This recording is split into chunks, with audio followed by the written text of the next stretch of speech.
All right, guys. I told you guys I would do it, and I fucking did it. I predicted it in this video that you can see here, that you can find on my channel, where I broke down everything that I assessed with Clinton. And I told you I would transform his athleticism. And it fucking happened. 5 weeks, and these are the results. So, in his counter movement jump, we increased his stiffness by almost 10%, decreased his time to take off by 8%, and decreased the range of motion that it takes him to achieve the same jump height. So his jump height did not go up in the counter movement jump, which was still 48 centimeters at his best. But that doesn't matter to us because we increased the speed and the stiffness that he can jump with. So that means something changed. And he improved his peak propulsive force and his peak propulsive power by about 10-11% each. That means he got more horsepower to access in his counter movement jump, and his peak braking power and average braking power also improved. So he got more horsepower and he's more efficient at the braking action, and he completes the jump with less range and less time, with more stiffness. So one of the key things that I identified in this pre-assessment, which you can see here at the top, is that he compensates through his low back with flexion because he's lacking hip flexion and a little bit of dorsiflexion in his arm timing. So the fact that his counter movement jump did not increase in height, but the strategy improved to the better, means that adaptation happened. He has improved. However, his lack of skill in the counter movement jump is the reason his height didn't improve. So if I, for example, had him counter movement jump all these 5 weeks, then I guarantee you that the counter movement jump height would have increased. But I didn't use counter movement jumps a single time, and it's kind of the most irrelevant test, but it tells us a lot about the athlete. So one of the things I was criticizing about his counter movement jump is this flexion position here. So you can see how he has this low back flexion here, and we were actually able to resolve it partially. So still haven't fully resolved it, but if we look at the same arm position here, it is improved. So look at this big flexion here, super round, and it's a little bit less pronounced here. Okay, it's still there, but it was just 5 weeks, and building hip flexion takes a little bit of time, a little bit of practice, but there were other things that we had to tackle. So that is a big plus. So we improved the strategy, we improved the quickness, the stiffness of his jump to fit more with the rest of his movement profile, and we basically put a couple years on the back end of his career and his low back by decreasing the low back flexion at amortization, which is not an efficient position or a safe position necessarily to produce a lot of force from.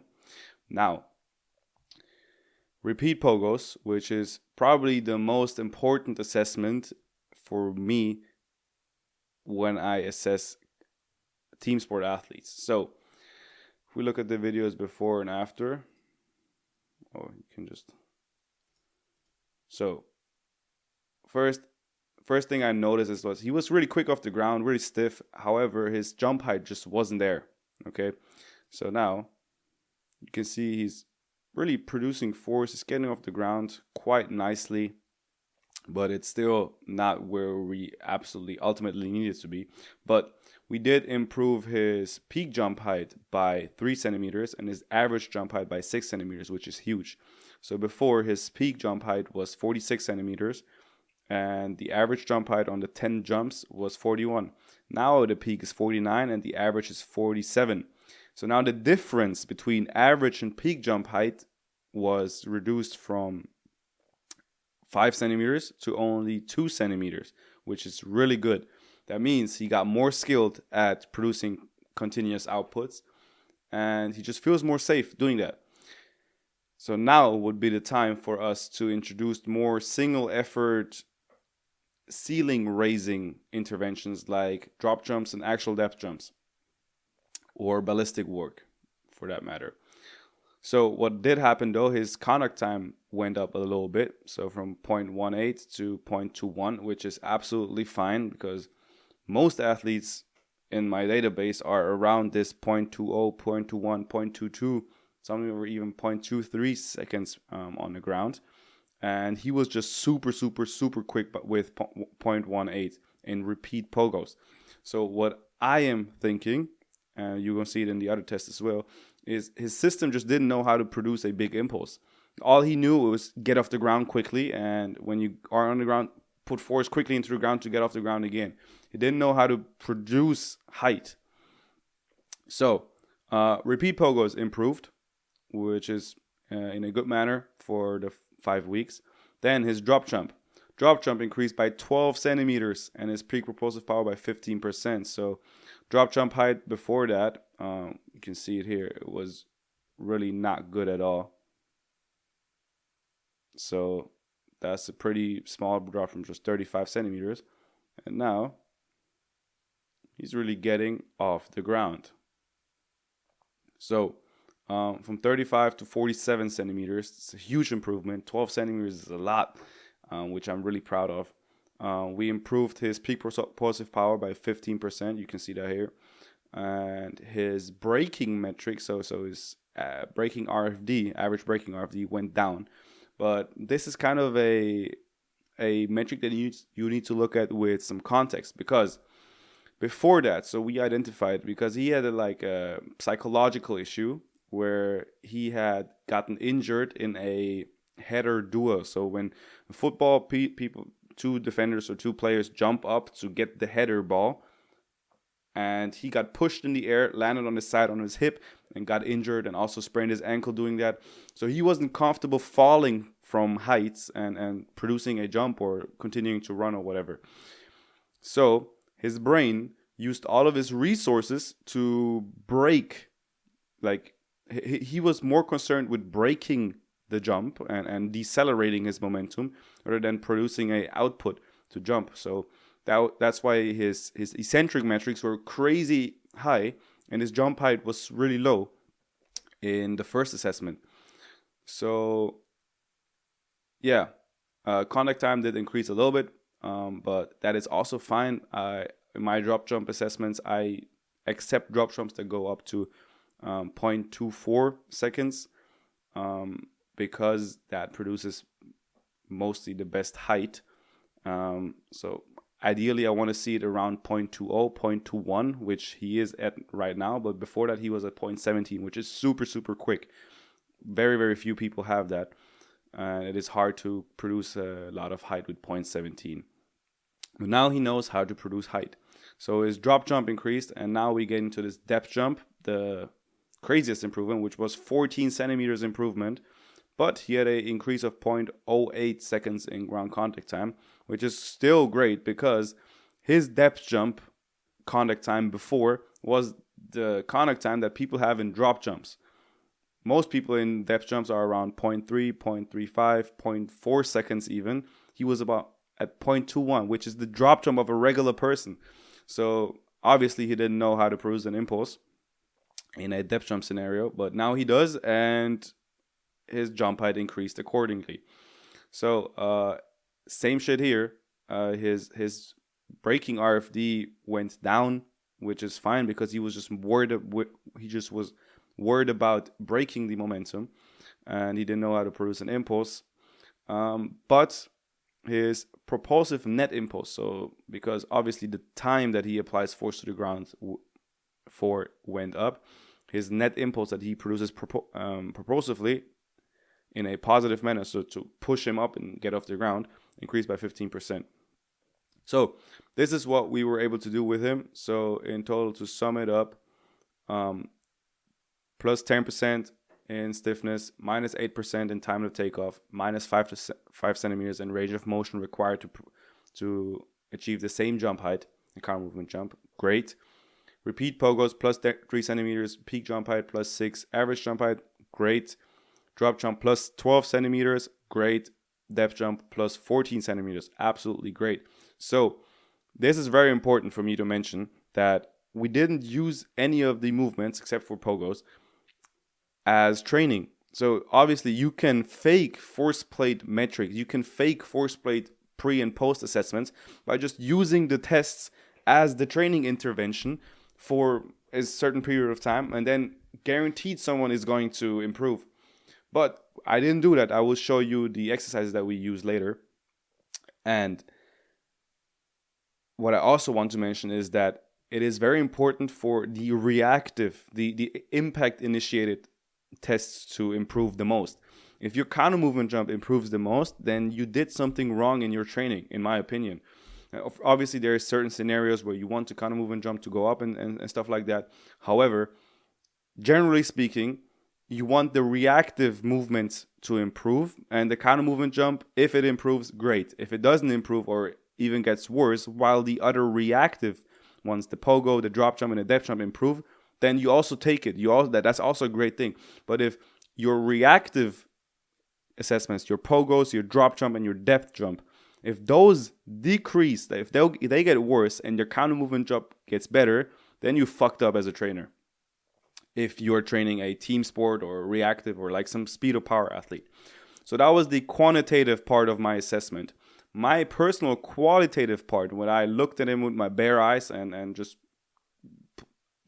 voiced my opinion, basically, was the following. So he had suboptimal pelvic mechanics, especially his anterior tilt was not accessible. Like he started to shake when he went into in a bodyweight hinge. So that was due to all of his past hamstring injuries and stuff. So his pelvic mechanics were fucked. His hip flexion was super limited. Still a little bit limited, but we're gonna continue working on that. Low relative motion at feet. So he had overpronated feet. Couldn't really pronate and supinate that well. He introduced a lot of relative motion, which directly improved his super poor dorsiflexion that he had. And then we also worked on the soft tissue of his calves to improve dorsiflexion even further. And on the right leg, he had a lateral ankle impingement, which we also resolved by just improving the biomechanics of his ankle and just some sensory work. So I'm going to get to that lateral ankle impingement later.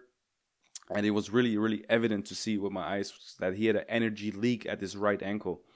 So he was really good at loading his glutes, which was not surprising to me.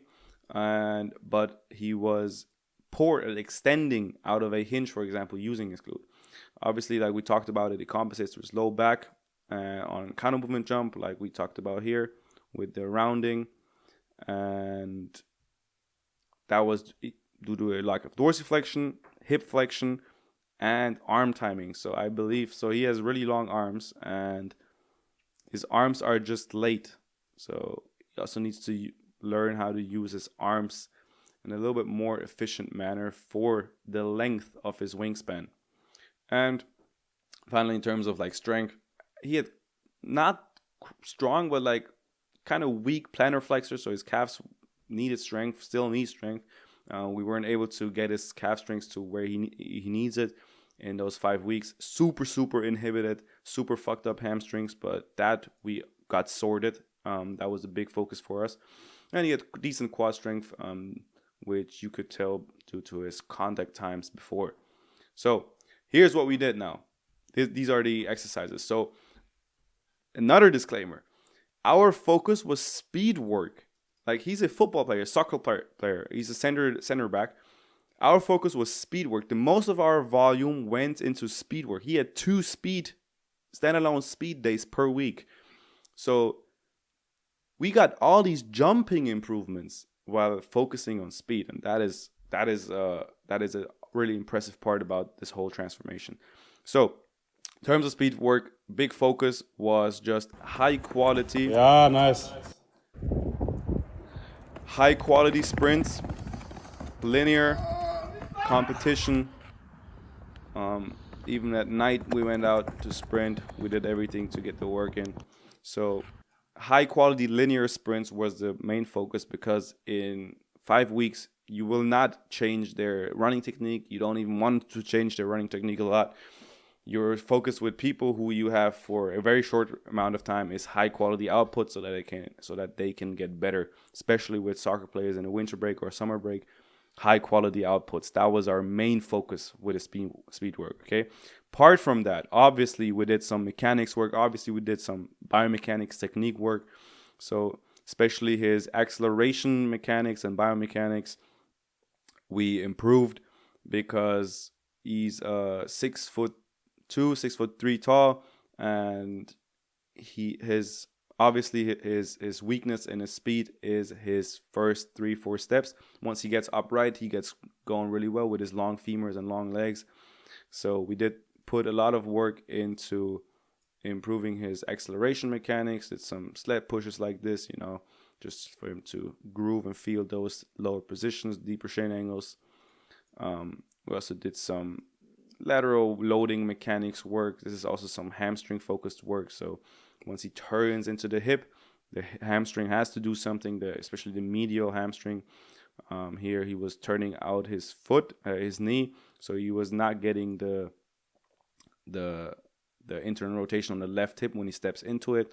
But this is all an assessment for me. It just showed me what this guy was doing, right? So, yeah, a lot of acceleration, high quality sprints. Also did some acceleration ladder just to put a little bit more stride length on his acceleration. And in terms of plyo work, we did quite some plyos as well. So also focus on just building on his reactive qualities. So bounding was very big for him. I think he's a really good bounder. So bounding big on it for him. Single leg hopping, obviously. Always got some single leg hopping in there. And some leaping as well. High quality outputs. He got way better in all three of them. And here's also a lot of lateral work we did, because he's a defender. He needs to get better laterally. And I don't know if you guys can see it, but I do see it with my eyes, and that's why I notice it the most in this lateral work. When you look at his left leg, he gets a nice, quick, stiff contact on the left, but his right leg, he kind of has a leak. There's an energy leak. And when he did work like this, when he went really, really fast, he told me that his right ankle there would be like a pinch on the outside of the ankle, especially when he would do it this one single leg. So I was like, okay, bet. And then we found out his overpronated right foot, he wasn't able to open the space on the right lateral ankle, and he was way too open on the medial ankle. So we was able to resolve that. We eliminated his pain by improving his sensory awareness of where his ankle is in space, how to delay subtalar eversion when pronating his foot, and how to not push through a super collapsed foot, for that matter. And that resolved his pain, and instantly his speed of the output went up in these type of things, and also in the lateral one. So quite a lot of neural work as well with these type of hops for 20-25 seconds. We improved I thought his lower leg capacity needs improvement. That's why I did it. And in terms of strength work, his main exercise was hip thrusts. I didn't want to mess around with deadlifts or squats or anything like that. I wanted an exercise that is easily coachable, easy to load up, quick to progress, without any thinking. And hip thrust was my choice. Also with his super long femurs, like he got probably the longest torso to femur ratio I know from all the athletes I trained. So if you look at this here, so from here where his femur starts to here, this length is longer than his fucking torso. Look, so his torso ends here, and he still got some femur to go, So super big femur. That means we need to use exercises that challenge the moment arm of his femur, and a hip thrust is perfect for that. So the load is here. Femur is super long here. Here's the base of support. Here's the base of support. And yeah, great moment arm on the hips. Great development for him. So we took his hip thrust from like what was it, 150 or some shit to 260 kilos. So that was great. We also started with knee extensions. He quickly started maxing out the knee extension in his gym. He got pretty strong quads, and elite athletes who are fast or jump high, they produce a lot of force, but they're just not good at lifting. So If you put him in a squat with a bar on his back, he won't be that strong. But if you put him in a situation where he doesn't have to think, there's no technique involved, it's just straight up force output, his central nervous system is very much capable of producing super high forces way higher than you can see in any squat type movement. So sprinting, jumping, that's cutting, it's all super high force, way higher forces, way higher muscular tension than you would see in a lift. So he started maxing out his knee extensions pretty quickly. So that's why we went to Smith machine split squats at some point. So that was a really good exercise selection for him. Felt really good for him. Built some strength there. And in terms of hamstring work, inhibited hamstrings, like we talked about, we did a lot of hamstring curls and also glute ham raises. So look at this long femur. That is a lot of real estate that needs to shorten. And yeah, so glute ham raises, great exercise for any type of long length hamstring work. And so we did a lot of just like high output lifting, but I also put a premium on improving his mechanics in general. So even though we didn't squat heavy, I still taught him how to squat well. I needed to teach him how to flex his knees without flexing his hip too quickly. And so unfortunately the video is cut off here. But I wanted to teach him how to maintain a stack, how to get knee forward travel, how to just do a squatty squat essentially, and how to access hip flexion in a squat, and those type of things. So just in general is motor control, because I think that goes a long way for movement quality and movement options really, and mobility. So just getting good at squatting will open up your ankles, will open up your knees, your hips, and just teach you how to organize your center of mass in space. So he's a soccer player. Our focus was speed, and we improved his jumping a lot by not even doing the jumping tests. This is what we did. This is mainly what we did. And you see this force plate numbers improved as a result of all this training. So this is exactly how shit should go. I could fake this by just using the tests as the training, but that wouldn't help him. That would not make him a better athlete, not make him a better mover. But this is what I did. So one sad part about this offseason is we did not have time to perform a speed testing, a post-speed testing, but I already know his speed improved like crazy, because that was, so you can see 12th of December. We started, the first assessment was on 4th of December. Okay, so I'm not capping here. So you can see here, 4th of December, 12/4/25. 4th of December was the first assessment. And already on the 12th of December, he hit a PR in his speed. We had just improved his pelvic mechanics. We had just removed some inhibition from his hamstrings, and he already hit a PR. So his PR before that was 31.8 kilometers per hour measured through GPS with his team. And just in one sprint session, we just measured some speed, and he hit 33.3. I for sure believe if we had him fresh and we did proper speed testing, he would at least hit 34. So we also probably increased the speed by 2-3 kilometers per hour, maybe even 35, some shit.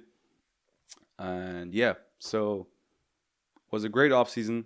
I'm really proud of him. He made a huge jump in terms of professionalism and how he approaches his preparation as well. And he did execute really well. And yeah, that was it. That was a football's offseason with Saison training. This is what we can do. We can go crazy. If you want to be assessed on a force plate and trained by me as well, you can come to Vienna. Just let me know on Instagram. Just DM me.